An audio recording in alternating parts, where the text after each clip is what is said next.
Beh, il mondo si è fatto molto piccolo, si è fatto piccolissimo e noi non ce ne siamo quasi neanche accorti.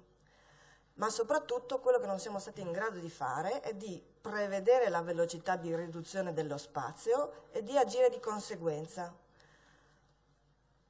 Tutti noi, in un modo o nell'altro, di continuo affermiamo che bisogna diminuire la burocrazia, che l'unico modo per far proseguire le aziende, uscire da questo pantano in cui ci siamo trovati, sia quello di diminuire la burocrazia, e ci cervelliamo su come fare, dove fare, come agire. Noi stessi in Consiglio regionale ci siamo trovati diverse volte per approvare leggi anticrisi, supporti alle imprese, interventi che si incastrano su misure precedentemente definite e attive, coinvolgendo un sacco di soggetti e sicuramente dando un po' di ossigeno a quello che è il settore industriale dell'artigianato in questo momento, ma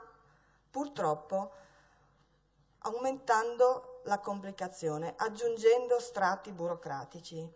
Allora, noi in Italia abbiamo una tradizione che viene da lontano, di senso civico, di sviluppo delle idee, di costruzione dei principi sui quali ci fondiamo.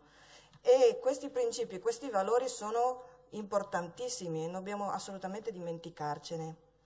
Però forse è venuto il momento di buttare giù il castello di carta che abbiamo costruito, fare tabula rasa di quello che ci ha portato fino qua e iniziare a guardare quali sono gli effettivi strumenti che ci servono per poter essere protagonisti da domani in poi. Noi dobbiamo pensare a quello che succederà domani, non quello che è successo ieri, se non per quanto acquisito nella capacità di comprendere la realtà.